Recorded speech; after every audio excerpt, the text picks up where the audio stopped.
প্রিয় শিক্ষার্থী, সবাইকে স্বাগতম আজকের অনলাইন ক্লাসে। আজকে আমি তোমাদের আলোচনা করব দশম শ্রেণীর বিরাম চিহ্ন। আমি শান্তনু সরকার, সহকারী শিক্ষক বাংলা, ক্যান্টনমেন্ট পাবলিক স্কুল ও কলেজ, রংপুর। বিরাম চিহ্ন, জ্যোতি চিহ্ন বা ছেদ চিহ্ন। আমরা দুটো বাক্য লক্ষ্য করব। এখানে পোস্টার লাগাবেন না, লাগালে 50 টাকা জরিমানা। এখানে পোস্টার লাগাবেন, না লাগালে 50 টাকা জরিমানা। বাক্য দুটোতে আমরা লক্ষ্য করলাম কমার ব্যবহার হয়েছে। কমা নায়ের আগে দিলে একটি অর্থ দাঁড়ায়, নায়ের পরে দিলে আরেকটি অর্থ দাঁড়ায়। এখানে পোস্টার লাগাবেন না, লাগালে 50 টাকা জরিমানা, অর্থাৎ পোস্টার লাগানোর জন্য নিষেধ করা হচ্ছে। আবার পরের বাক্যে আমরা লক্ষ্য করলাম এখানে পোস্টার লাগাবেন, না লাগালে 50 টাকা জরিমানা। পরের বাক্যে আমরা লক্ষ্য করলাম যে এখানে পোস্টার লাগাতে বলা হচ্ছে, অর্থাৎ না লাগানোটাই জরিমানা। তাহলে একটা কমার কম বেশির কারণে অর্থের পরিবর্তন হয়। তো বাক্যে বক্তার বক্তব্যকে সুস্পষ্ট করে লেখার জন্য সঠিক জায়গায় থামতে হয় বা সঠিক জায়গায় সঠিক চিহ্নগুলো বসাতে হয়। যে সঠিক জায়গায় সঠিক চিহ্নগুলো বসানো বা সঠিক জায়গায় যে চিহ্নগুলো ব্যবহার করা হয়, এই চিহ্নগুলোকে বলা হচ্ছে জ্যোতি চিহ্ন, ছেদ চিহ্ন বা বিরাম চিহ্ন। আরো একটু লক্ষ্য করলে আমরা লক্ষ্য করব যে বক্তা যদি একটানা বলে যান, শ্রোতা তার অর্থ বুঝতে পারবে না। শ্রোতাকে তার বক্তব্য স্পষ্টতা জানার জন্য অবশ্যই বাক্যের মাঝখানে মাঝে মাঝে থামতে হয়। থামার জন্য যে চিহ্নগুলো ব্যবহার করা হয় তাকে বলা হচ্ছে বিরাম চিহ্ন, জ্যোতি চিহ্ন বা ছেদ চিহ্ন। বাংলা ভাষায় যে বিরাম চিহ্নগুলো ব্যবহৃত হয়, এই বিরাম চিহ্নগুলো প্রথম সার্থক প্রয়োগ করেন ঈশ্বরচন্দ্র বিদ্যাসাগর। বাংলা ভাষায় মোট 12টি বিরাম চিহ্নের ব্যবহার হয় এবং বিরাম চিহ্নগুলো নির্দিষ্ট সময় থামার জন্য নির্দিষ্ট সময় নির্ধারিত রয়েছে। অর্থাৎ একটা বিরাম চিহ্নে আমরা ইচ্ছে মতো থামতে পারবো না, আবার ইচ্ছে মতো একটানা বলতেও পারবো না। মূলত বাক্যে বক্তার বক্তব্যকে সুস্পষ্ট করে প্রকাশ করার জন্য বিরাম চিহ্নগুলো ব্যবহৃত হয়। বাক্যে যে 12টি বিরাম চিহ্নের ব্যবহার করা হয়, বিরাম চিহ্নগুলো কোথায় কতটুকু সময় থামতে হয়, থামার জন্য একটা নির্ধারিত সময় রয়েছে। তাহলে আমরা কবিতাংশটি একটু লক্ষ্য করি, তাহলে আমরা 12টি বিরাম চিহ্নে থামার সময়টা বলতে পারবো। এক বলায় উদ্ধরণ কমা দিবে, সেমিকোলনে একের দ্বিগুণ, দাঁড়ি প্রশ্ন বিস্ময় কোলন ড্যাশে 1 সেকেন্ড থামবে, কিন্তু হাইফেন ইলেক ও বন্ধন চিহ্নে থামবে না। অর্থাৎ এক বলতে যে সময় লাগবে সেটা উদ্ধরণ এবং কমা চিহ্নের জন্য থামতে হবে। সেমিকোলনে এক বলার দ্বিগুণ সময় থামতে হবে। দাঁড়ি প্রশ্ন বিস্ময় কোলন ড্যাশ এবং কোলন ড্যাশে 1 সেকেন্ড থামতে হয়। হাইফেন ইলেক এবং বন্ধনী চিহ্নে সাধারণত থামার প্রয়োজন নেই। বাক্যে যে বিরাম চিহ্নগুলো ব্যবহার করা হয় বাক্যের অর্থের স্পষ্টতা প্রকাশের জন্য, সেই বিরাম চিহ্নগুলোর মধ্যে 3টি বাক্যের শেষে ব্যবহার করা হয়: দাঁড়ি, প্রশ্নবোধক, বিস্ময়বোধক চিহ্ন। আর বাক্যের মধ্যে ব্যবহার করা হয় 9টি বিরাম চিহ্ন: কমা, সেমিকোলন, কোলন, হাইফেন, ড্যাশ, ঊর্ধ্বকমা, উদ্ধৃতি চিহ্ন, কোলন ড্যাশ, বন্ধনী চিহ্ন, বিকল্প চিহ্ন। বন্ধনী চিহ্নের পরিবর্তে আমরা বিকল্প চিহ্ন ব্যবহার করতে পারি। কমার ব্যবহার বাক্যে সাধারণত বক্তার বক্তব্যকে সুস্পষ্ট করে প্রকাশ করার জন্য কমা ব্যবহার করতে হয়।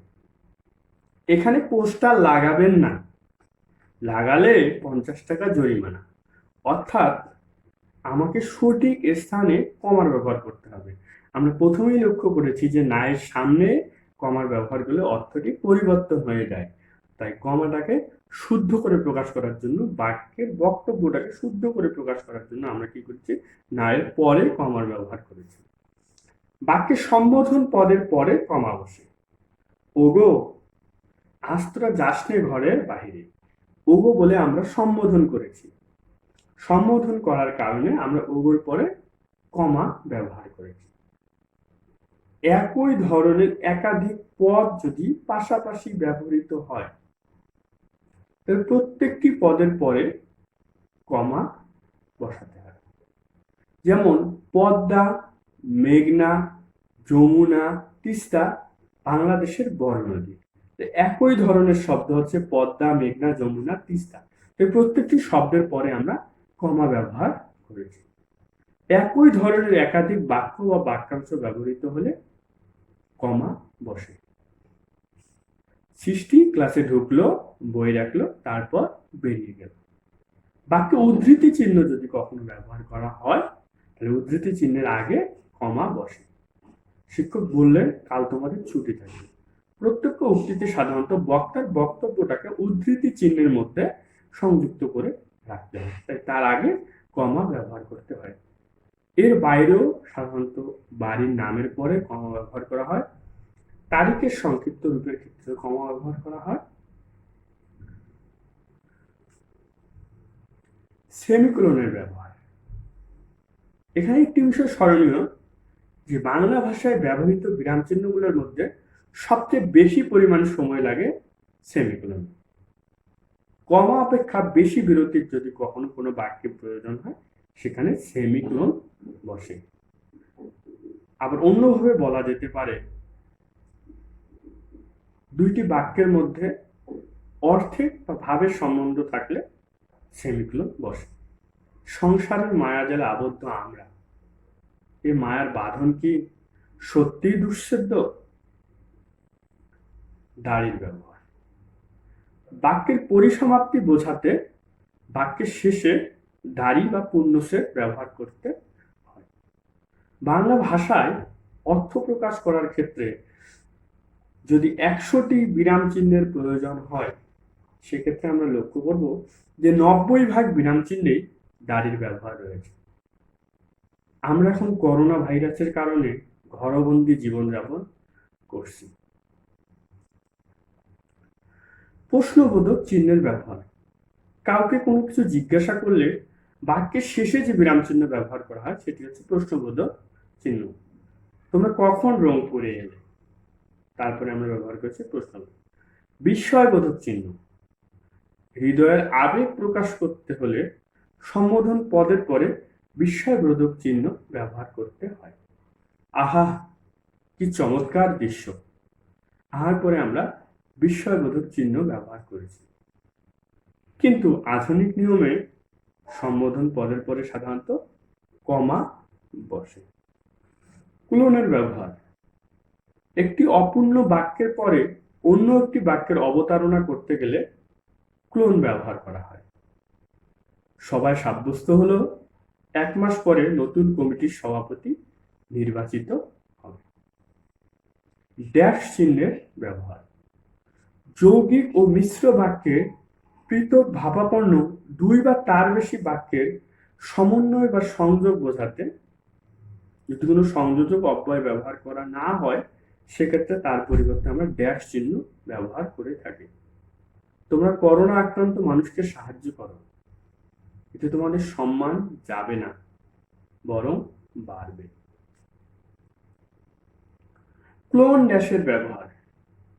ক্লোন এবং ড্যাশ আলাদা করেও বাক্যের মধ্যে ব্যবহার করা হয়। আবার ক্লোন এবং ড্যাশ দুটো একসঙ্গেও বাক্যের মধ্যে ব্যবহার করা হয়। উদাহরণ বা দৃষ্টান্ত প্রয়োগ করতে হলে ক্লোন এবং ড্যাশ একসঙ্গে ব্যবহৃত হয়। যেমন বাংলায় সন্ধি 2 প্রকার, খাঁটি বাংলা সন্ধি, তৎসম সন্ধি। হাইফেনের ব্যবহার। হাইফেনকে বাংলার সংযোগ চিহ্নও বলা হয়, অর্থাৎ এটি বাক্যের মধ্যে সংযোগ স্থাপন করার জন্য ব্যবহৃত হয়। সমাসবদ্ধ পদের অংশগুলোকে আলাদা করে দেখানোর জন্য হাইফেন ব্যবহার করা হয়। আমাদের শ্রদ্ধা, অভিনন্দন, আমাদের প্রীতি, উপহার। শ্রদ্ধা এবং অভিনন্দন, প্রীতি এবং উপহার এই দুটি শব্দ সমাসবদ্ধ শব্দ। এই সমাসবদ্ধ শব্দ দুটোকে আলাদা করে প্রয়োগ করার জন্য হাইফেনের ব্যবহার হয়ে থাকে। ইলেক বা লোপ চিহ্নের ব্যবহার। শব্দের মধ্যে অবস্থিত কোনো বর্ণ বিশেষের লোভ বোঝাতে বিলুপ্ত বর্ণের জন্য ইলেক বা লোভ চিহ্নের ব্যবহার করা হয়।